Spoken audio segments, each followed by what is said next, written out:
Today we open with, my doctor told me not to take hormones for more than 5 years.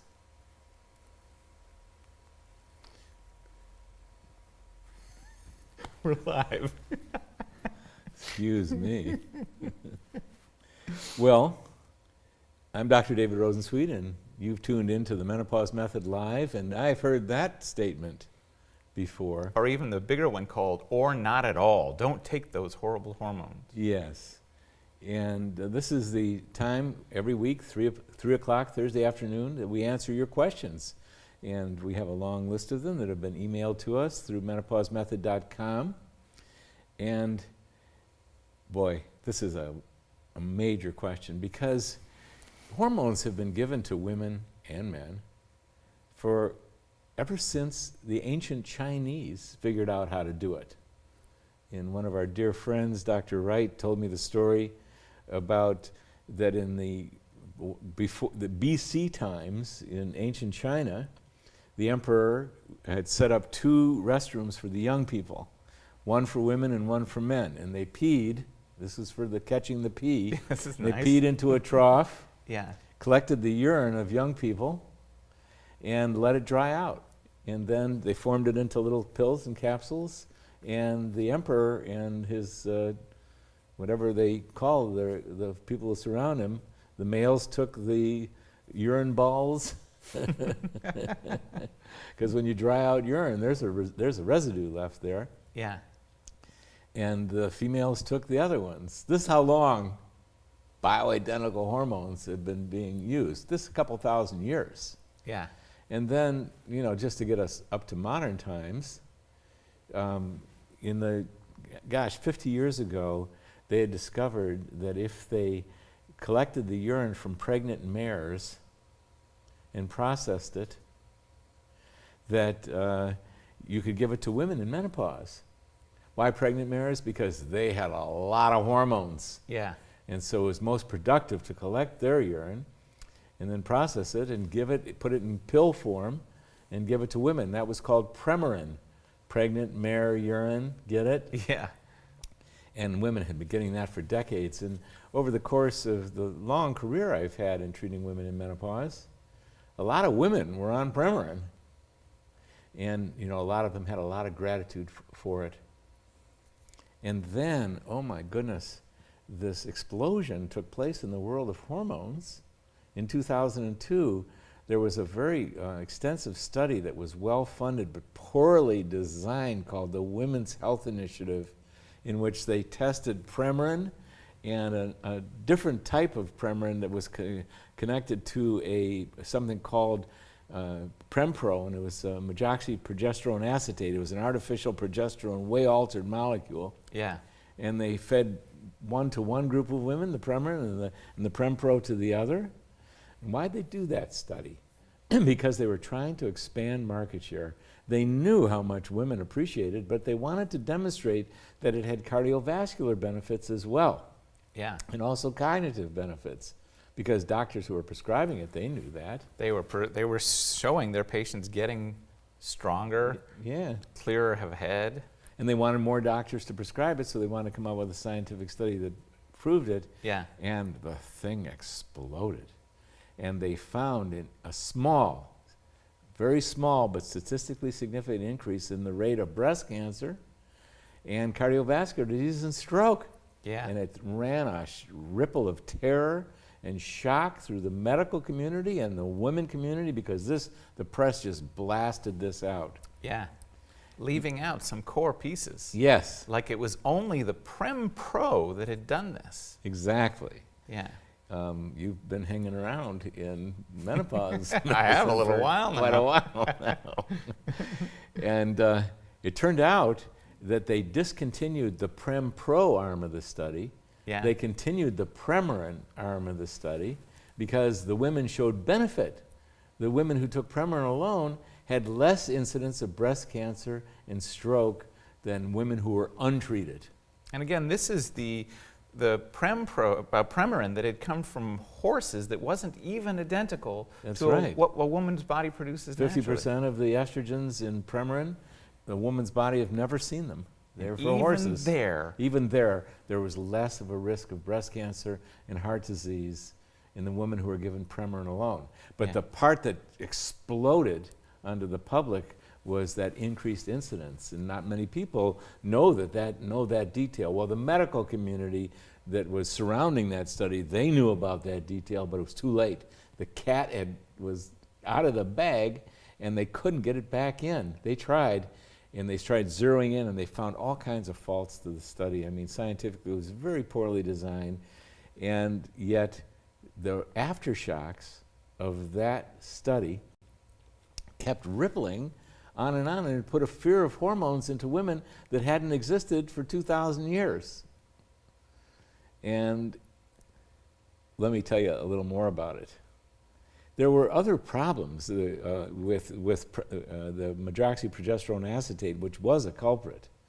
And when you switch to bioidentical hormones, that means molecularly you treat women with the same molecule that their ovaries produced of the estrogens and the same molecule that their ovaries produce of the progesterone, very different from progestin, from medroxyprogesterone acetate, very, very different chemically. yeah, And it turns out that women who are treated with bioidentical hormones, all it means is same ones, again, I'm repeating myself, that the ovary produced, yeah, they have less of an incidence of breast cancer and less of an incidence of cardiovascular disease than women who are untreated. Now that is a scientific fact. It's much like the Premarin alone. Now, we opened this with a statement about a doctor saying this. This was an actual question. My doctor told me not to take hormones for more than 5 years. Yes. The fear worked its way into the general population, but obviously, at least with some doctors, fear it's stuck. worked its way into the medical community. Yeah, I mean, who's reading these professional studies? right. Well, the newspapers are, and they reported it appropriately. Yeah, And the physicians are reading this, and it spreads through the physician network. And then very few doctors have chosen to specialize in menopause. And so there was a time when treating women in menopause is super easy. Just give women Premarin.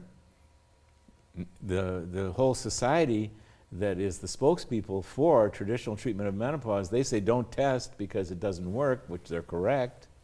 For several reasons. You could never test the amount of Premarin in a woman's body, and it was never testable. And they say don't test in general, that's not correct, but they say don't do it. So it was a very easy thing to treat a woman in menopause. Oh, you're in menopause, you're having hot flashes. Here's a Premarin pill, you just take that. yeah, And so, and doctors weren't specializing in menopause, they were just doing that. And so what did they learn? That they were giving women, I don't know how many even distinguished between Premarin and Prempro. There's very few doctors that knew that the Premarin arm of the study kept going. They didn't shut that one down. Again, it had less incidence of breast cancer than no treatment at all. You and I have been in the process where you've been training, and I've been on the periphery of training doctors for a very long time. And one of the things that I realized through listening to this is doctors are amazing. I mean, they put themselves through medical school. They work really, really hard. They continue to be conscientious. They really care to do the right thing. And yet, there's no way that any human can perfectly encapsulate every medical subject. And so they haven't perfectly encapsulated menopause because it's a huge study. It is. They're great, probably, at many, many, many things. And yet, until they specialize in this, just like a guy doing your knee surgery, you want him to have done 100 or 1,000 knee surgeries before That's you. right. That's, And that's part of the problem. Yeah. Is, well, I should say that there was a group of doctors treating women with bioidentical hormones. I was one of them yeah, by 2002. yeah, And they were more in the complementary or holistic or functional medicine doctors. yeah, And the knowledge base was from the early 1980s has been increasing and increasing and increasing. And it's now huge. I mean, in the book that I wrote, I put 86 of our pristine references. My God, I've got 500, and there's thousands. I've got well over 600 pristine references. Yeah. And there's thousands of references, thousands of scientific studies relating to so many different aspects of what menopause is that, well, you know, our main mission in the menopause method is to make it a specialty. So let's go right at those two concepts. First of all, a woman shouldn't go more than 5 years. Yes, incorrect. Absolutely incorrect. Yeah. Let's say you put a man, let's say a man lost his erection at the age of 55 and lost his libido and started to lose muscle, and you tested his testosterone and you put him on testosterone, and you said, and we're only going to do this for 5 years, and then you took him off at 5 years. No man would tolerate that once he felt the benefit. Yeah. And the whole myth, there's a whole myth around testosterone causes prostate cancer, which it does not. No hormone causes cancer. Yeah. Yes, you can make mistakes in over-treating people with cancer. Most people will still survive it. Treating with hormones. I'm sorry, you can over-treat with hormones. Yeah. Excuse me. Because they're powerful and they're going to cause adverse effects, but here I'm making a radical statement that I elaborate on in my book. No hormone causes cancer. And that is a whole subject in women who've already developed cancer for other reasons. It's a well-differentiated cancer. You give them estrogen, it's going to grow a little faster. But women, when they lose their testosterone, and their estrogen and their progesterone, there are profound consequences, as any woman who has entered menopause is going to talk to you about. For one thing, they're loaded with symptoms. Their sleep is disturbed, they're losing their energy, their mood is really tanked. A whole hundreds and thousands of women, this is what menopause is like for them. These are high-functioning women who are working and raising families, and all of a sudden they can't sleep, and they're waking up in the middle of the night, breaking out in sweat, and they can't fall back to sleep, and their mood is tanked, and their energy is low because they've lost these powerful hormones. It's consequential to restore those hormones to the right levels. In the menopause method, we define this very carefully based on the extensive medical literature, not too much and not too little. And, you know, it keeps on going on because anyone who loses their testosterone, male or female, they're going to lose their muscles. And I remember sitting in a class as a senior medical student getting a lecture from a gerontologist. They specialize in old people. And I was going, well, I don't want to really learn about old people. Now I am one. I'm a young doctor wanting to do. But oh my goodness, did that gerontologist catch our attention really quickly. He said, you guys have learned 1 million diagnoses and you know how to treat 1 million things. But let me tell you what's happening with older people. They're losing their muscles and their bones are weakening through osteoporosis. And when they lose their muscles, they can't stand stably and they can't walk stably. And a simple turn in the kitchen can find them on a hard floor and fracturing their osteoporotic hips. You want to help old people? You help them with their muscles and their bones. And what does estrogen and testosterone and DHEA and progesterone help with? All of them. Healthy bones and healthy arteries and healthy mind and healthy vaginas and bladders. And, you know, I can tell you because I work with women of all ages, including women in their 80s and 90s, that they do not like these canes and walkers and wheelchairs. Right. And they do not like the Depends, the adult diapers. Of course, they're strong enough to do what they need to do, but if they could avoid those, and they can't avoid those, because for the health of the vagina and the bladder, and you need testosterone and estrogen. You're saying they can't avoid them if they lose hormones. If they lose hormones, they're going to have the troubles. Talk to the, why does Depends sell zillions of dollars worth of adult diapers to men and women, but mainly to women? Why does that happen? Because the women primarily have lost their estrogen, their testosterone, and their DHEA. Those are the main reasons. Why are people falling and fracturing their hips? Because they've lost their muscles. And look at the lower extremities of older people. I live in Florida. I'm on a beach. You see this all the time. Yeah. They're thin. And some of them are walking with canes and some are walking with walkers. And a lot of them, and this is the greatest thing that happens, is once they start losing their muscles and their stability, and their ability to walk and their ability to hold their urine and urinate properly, they wind up in assisted living facilities, and they get a major disconnect from their family. Not in all cases, but in a lot of cases. And this is the big deal. So I say treat women as long as they're on earth, and they're going to thank you for it. And you can, and we've even developed hormone preparations for the elderly to make it easy for them. The second half of the question we led with was the or not at all.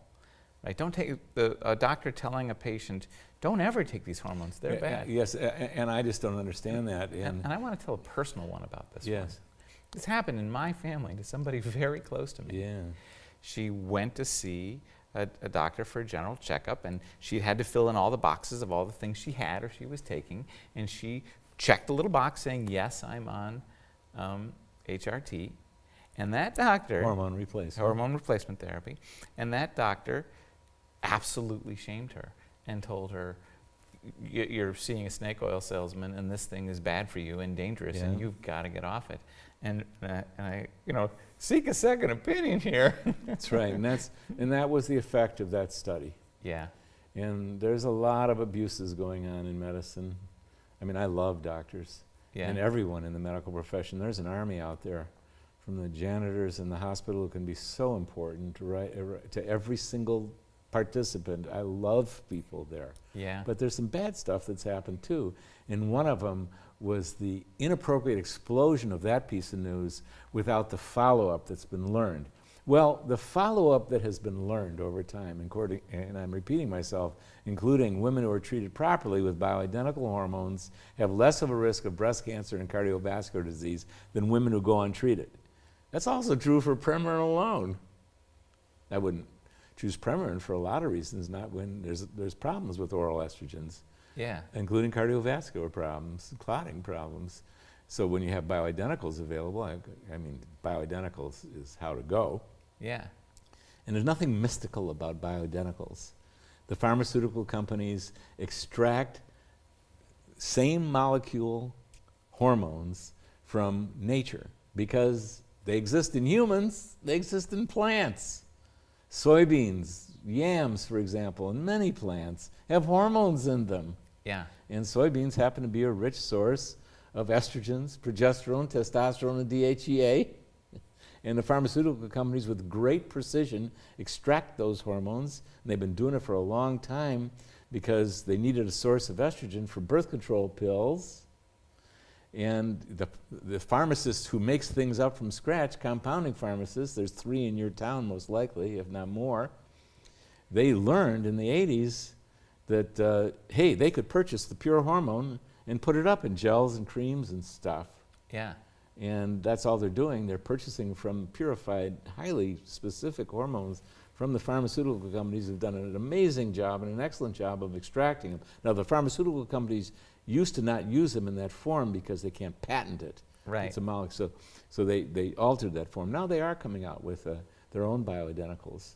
But I've gone wild there. I should return to, once the fear hit a generalist who never did go on to get educated about menopause, doesn't even realize, because we don't know what we don't know. Right. Never realized that there's a huge body of knowledge now about hormones, about treating women in menopause, got exploded with that information about the Women's Health Initiative and stayed there. Yeah. And never got over it. It's coming from a conscientious place. He's trying to protect his patients. Exactly. It's just coming from a He knows that misinformed study. place. He knows that study. Yeah. But he never went further down the trail. To all the other studies. All the other studies, the ones that gynecologists debunked, showed the problems in the Provera, the medroxyprogesterone acetate, showed the problems, and went on to develop pull out the various pieces of this.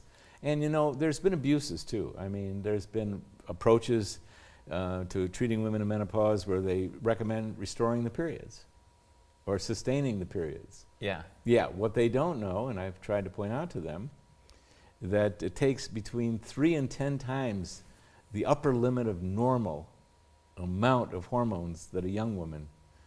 It takes a lot more than hormones to sustain a period. And what they don't know is they're restoring that period, but when you test those women, they're 3 to 10 times the upper limit of normal. That's above, that's excessive level of hormones. Right. That's More than a woman ever would have had at any point in at her any young age. life. Yeah, exactly. Right. And so the idea is to, because there's so many medical studies, that we know the proper target of what is the right goalpost. Not too much, not too little. This is a sort of an odd comparison, but our lovely dog, you might have seen on our other show, had a very bad ear infection, and we had to look around to get the right person to perform a very complex surgery. And when we arrived at the right person, the other vets were great, conscientious, caring individuals who love pets and love dogs. But the guy who did the surgery had done hundreds of them already, hundreds and hundreds, and his internship had been on this particular ear surgery. And I went, yeah, specialization matters. He was the guy. I knew at the moment I met him that no one else was going to know all the millions of slight intricacies it would take to do that one right. The other doctors probably could have done it. My dog probably They probably didn't know about it, but they knew about him because they referred you. Yeah, that's right. They more power to those vets. They knew what to do. But anyhow, I just wanted to state that what are we doing here?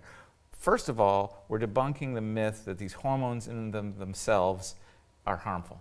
Yes. And we're debunking why a doctor can get stuck still saying such outdated information. And I just want to keep going up the ladder here. Okay, great. So you don't want to go to the doctor who has no idea and still thinks that they're bad. And you don't want to go to the doctor who's done a little bit about this. Just like any other thing, the knee surgeon, the ear surgeon, the doctor vet, you want somebody who has put amount of care into it that you have so that they get it as right as is humanly possible. Why not? And it takes a lot. I mean, we have a 13-hour video PowerPoint training program online, and that's just the beginning. Doctors in our certified program, they review every single case with me for years until they get it down. It's like anything that has a lot to it. There's a lot to learn, and there's a lot of experience to gain till you get really good at it. Now, I do want to say that we're all at risk for serious illness, including cancer. I feel so grateful that I'm walking and talking and hoping to play racquetball tomorrow. But you know, we all can be developing cancers. But I'm asserting that the causes of illness so serious as cancer are complex, and there's a lot of them, and they're not hormones. Yeah. But we could be vulnerable to hormones, and a certain type of breast cancer, if it's well differentiated, if it looks like a normal breast glandular cell from which it came genetically, it's going to behave like one. And if you, like in every woman's cycle, in the beginning of the cycle, the cells proliferate in preparation for possible lactation, breastfeeding. Yeah. And if the woman does not get pregnant, the cells deproliferate. And this goes on every month because they're responding to estrogen and the hormones. Well, if you have a well-differentiated cancer, it's out of control and it continues to grow. So this is another piece that doctors don't understand the details there. But cancers take 10 to 15 years to develop. And how the hormones didn't cause them. How I think I translate what you just said is like any treatment you're going to go into, it matters that the person who's doing the treatment knows what they're doing. I know I seem a little repetitive, but I'm saying it because, okay, that's a legitimate thing, but it has a legitimate solution. It does. And that's called just go to a doctor who understands that thing you just said. So any doctor who's really good at it Yeah. is going to monitor the woman by appropriate examinations and studies. Yeah. It's extremely rare with these things that happen. Well, it's rare that these things happen, but if you're paying attention to them, you catch them early, and the treatments are excellent these days. Yeah. But the hormones didn't cause the cancer, and that's at the bottom of that fear. Yeah. And for 5 years, boy, you will want to take these once you're on them. And I've been treating a lot of women, 10, 15, 20, 30 years. I've treated women in their 90s to benefit. You want to these. You don't stop taking things that are this instrumental for the health of your muscles and your bones and your bladder and your vagina and your brain and your thinking and your arteries, to name a few things. So we sat down here, we sort of said that our goal is to be like maybe 10 minutes in each one of these questions, yeah. and I'm seeing that clock and we're 25, Whoops. And so I hope that what we've covered is still interesting and vital, and that we love this. Yeah. May it resonate as something true. Yeah. I do want to get to just a couple questions Sure. here for this day. Yeah. Because that's what we do. We answer the questions that people write in or call in, except for today because our phones aren't working. But these have been written to us. And the first one is this. It comes from Kathy. She's in Donahue, Iowa. And she says, love to find a doctor for myself, daughters, and husband, one who listens and helps heals from within, not with a Band-Aid approach to medications. Fortunately, I do not currently take medications. My husband takes ibuprofen often when he has pain in his body.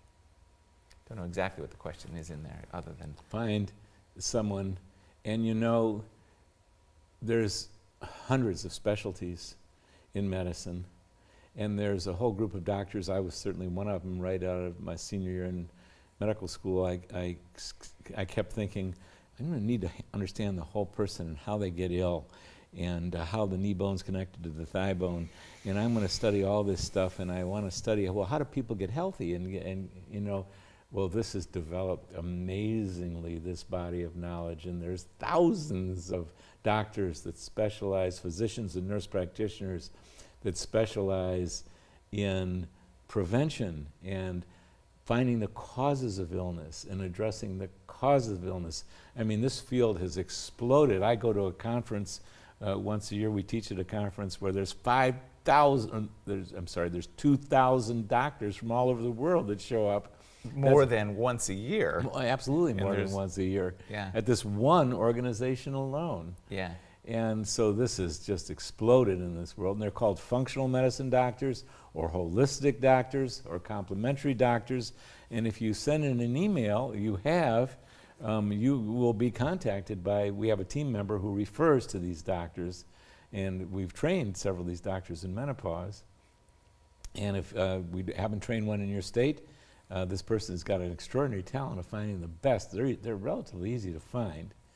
And yes, naturopathic doctors and chiropractors and acupuncturists, they've all got a piece of this wheel called how do you get to the bottom of what healing is. Yeah. And there's many more. There's massage therapists, there's physical therapists, there's so many people. There's nutritionists that have dived into this field. And I recommend that you go to our website called I Wonder Doctor.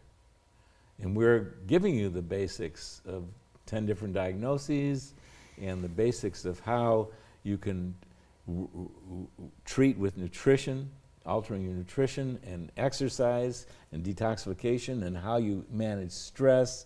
This is how you get at this. Here's the complex question buried in there from me. Yeah. It's because we opened this whole thing with that other question about specialization, at least where it comes to menopause. And what she's asking for is a doctor to treat herself, her daughters, and her husband for probably a myriad of things. And that's talking about, I think, a generalist. And there got to be great value to a generalist. And so I'm about to put us into challenging waters here, called how, as a person seeking a doctor, do I know when I need a specialist? And how do I know that, I just really want a good alternative medicine general practitioner or... Well, you put together your team over time. Yeah. Based upon your needs. That's how people seek out doctors. Yeah. And there are thousands and thousands, if not hundreds of thousands of doctors who specialize in the eye, the ears, the nose, the intestinal tract, the heart. And these are the traditional medical doctors. And when you need them, you need them. And you want a physician or nurse practitioner that knows when you need them. There's usually a natural funnel. I go for my Gatekeeper, annual they're checkup, called. the gatekeeper, and Yeah, they say, with your "Ooh, generalist you've got..." or your internal medicine doctor. Yeah. And if they see something and that's what they're trained to do, they're going to say, you know what? I want you to go to this ear, nose, and throat doggy specialist. Right. That's what your general veterinarian that I've met here before. Yeah. But I want you to go to this specialist. And then that specialist said, I want you to see this specialist. So there's professionals play a crucial role in helping us. And if you enter the system somewhere, you're going to be properly directed. And here's the criteria. Or just to make this complex, Yeah. or not. Sorry to complexify it, but this is a real question for me. And the example that comes to mind immediately is connected to the first question we had, which is, let's say I seek out a general medical professional. And here's where you have to have a different team. Yeah. Because those who approach the whole person and try and uncover causes and really put their focus on causes and the relieving of causes and the reversing of causes as they relate to nutrition and toxicity and exercise and how you respond to stress, which are the causes of all things, and how to take care of a lot of details there, they are in, unfortunately, a separate home here.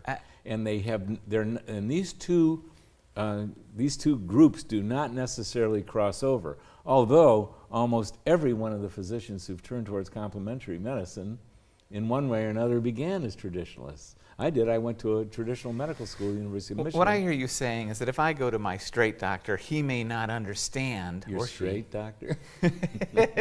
My non-alternative. Your traditional doctor may not understand the value to a holistic Absolutely. or alternative. We But don't know what we don't know. I want to play devil's advocate because Yeah. I would hold that it could still be true in the alternative circles. And I'm back to That's our right. initial question. That's like, right. You could go Some to alternative, I've seen physicians practice, it's called not good medicine. I mean, you want to practice good medicine. There isn't a tool that I've been exposed to that I don't respect and honor and choose at the right moment. And that includes everything. And that definitely includes surgery and chemotherapy and radiation. And they know, I mean, the people that I've worked with know I'm a holistic doctor, but I'm a holistic doctor. And I've seen dramatic cases where those were crucial. Thank you, Muriel. Someone has let us know. Thank you for sharing this important information. But I want to take it to yet another. I want to take it to yet another level. You're talking about yet another thing, just as valid as the one I was about to go down, which is alternative medicine doctors may not reach into the grab bag of wonderful tools over in the and traditional. know when to make that referral. Yeah. And you know, good doctors, they know when to make the referral. Yeah. They don't try and work out of their competency. But here's where the rubber hits the road for yet another thing. Yeah. And that's this. I've gone to let's say my alternative medicine doctor. Mm-hmm. And they have, as an example, dabbled in menopause medicine. Yeah. They are going to And they don't know what they don't. treat me. That's right. And how do I know this is the time to go, thank you for wanting to treat me for the specialization? And I picked one out of the bag. I picked the one we That's know a good best, one. menopause. But That's heck, a good man, one it could because be that's very common. Lyme's disease, it could be Yeah. mold. Yeah. That doctor in front of me may purport to be an expert and want to take on this thing. That's and right. yet they haven't actually specialized, and they're not the world's leading That's right. mold and they're not doctor even or- using the right techniques. Right. And yes, Sorry the to put you good on the news, spot here. yeah, the good news is you name the subject in the world of chronic illness, Yeah. and there are experts out there, and Yeah. you can find them. And I always suggest word of mouth because, you know, someone in your community has developed Lyme's disease or chronic fatigue, and these are the ones you want to turn to because some of them have gone down that laborious path of trying to find the right person. Yeah. And sometimes you land them right away and they're great and they're in your town and they are so experienced and so knowledgeable that you don't even realize that you wound up landing in healing heaven here. And sometimes, like you said, they're beginners, their training isn't very extensive, and they don't know what they don't know. And they don't even know that mold was a possibility because they had never taken the courses on mold toxicity. Yeah, so they're never going to talk to you about it because it's not even on their radar of, Right. of And I issues. know many patients who've had to go shopping and many patients who've had to self-educate. Yeah. And they had to take the clues, and the internet is loaded with information. It's good and bad because sometimes you get medical students' disease. You read, I'm fatigued, therefore I have horrible disease. And you know, medical students, everything we read about, we thought we had. Yeah. And they go down all these trails. But on the other hand, someone who takes on the project, I'm not feeling well, and I'm fatigued, and I went to this doctor, and you know what? It was nice, but I didn't get much done. So I said sayonara, and I went on to the next. And you keep following the bouncing ball, and the patients that I've seen being successful at even addressing some really tough situations, they keep learning, they keep growing, they don't complain and whine, as we talked about in our preceding hour. Yeah. They know that they have to be part of this process, and you keep finding your way until you know when you hit someone who's being effective, you feel better and they make sense to you. And you have to go shopping at times.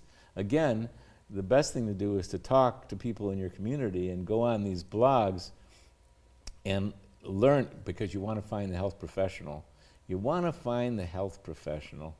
You want to find the health professional who is excellent at this and is experienced. And you know, with TJ, your dog, Yeah. you started off with good, kind people.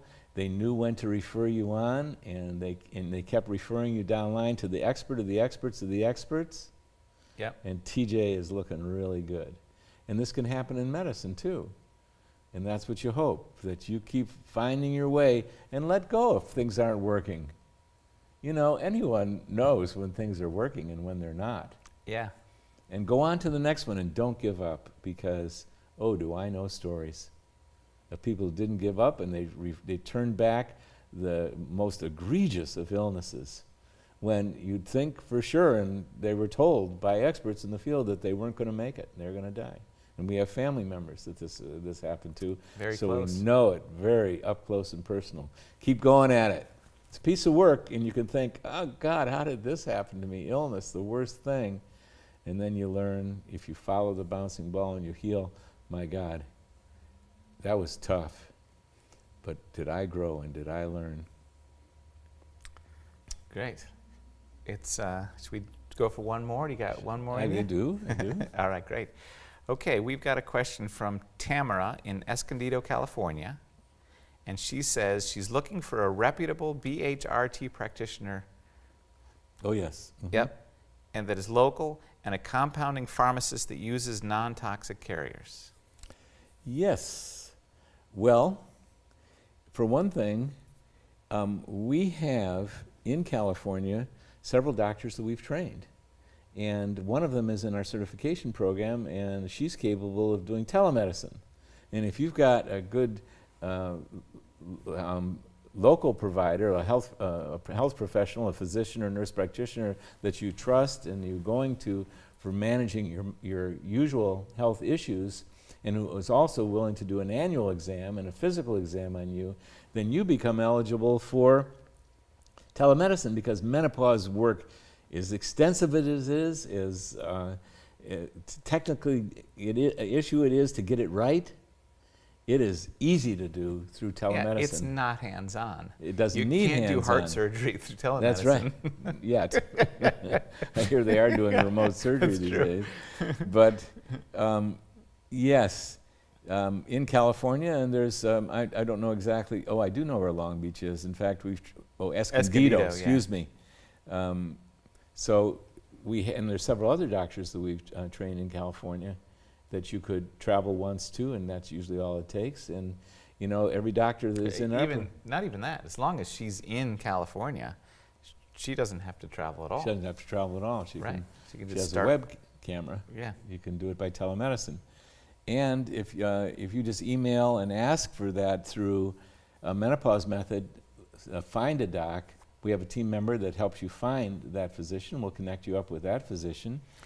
And by the way, she ended it with non-toxic yes, carriers. and our method, that's one of the things that we actually invented, was the carriers that are used for bioidentical hormones are solvents, and traditionally, and they're very strong solvents, and they have some toxicity there, and especially when a woman uses it over the courses of years. She's applying a quart per year, and when I first discovered that, I thought, well, there's got to be a better way, so we've developed an organic oils formulation that there's several pharmacists we have that can ship to California, and if your local compounding pharmacist wants this, all they have to do is go to our website, menopausemethod.com, and they can dispense it as well. We have kits for them that contain everything you need except the hormones, and it is not only non-toxic, it's certified organic oils that have been tremendously researched and are healthy for you.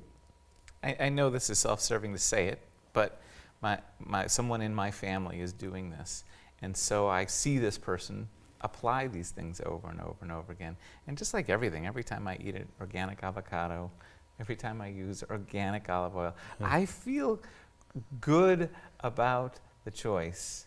And personally, I feel really great that if she's going to be using these for years and years and years, yay that it's organic, because it's a lot of substance to put on your body over time. So, and the other part of that question was, that is affordable. Yes. Well, if you go to the right physician, your office visits or your consultations or even telemedicine, and your nurse practitioner can bill insurance.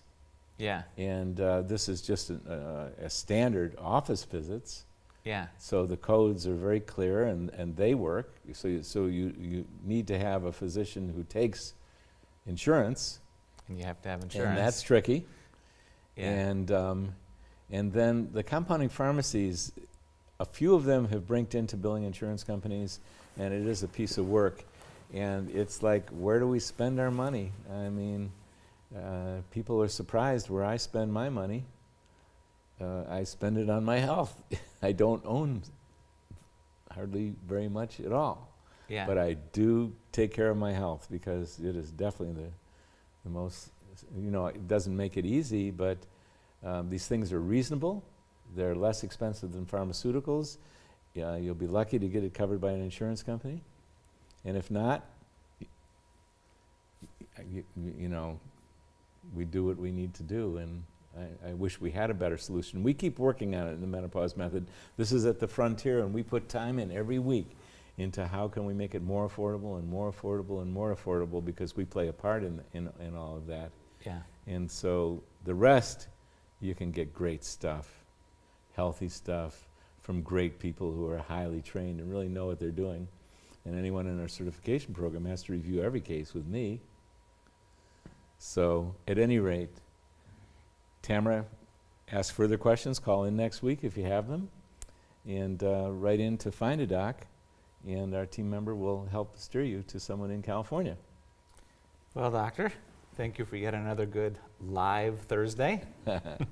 Yeah, my pleasure. This is the best sport I know. And we'll see you 3 o'clock every Thursday right here.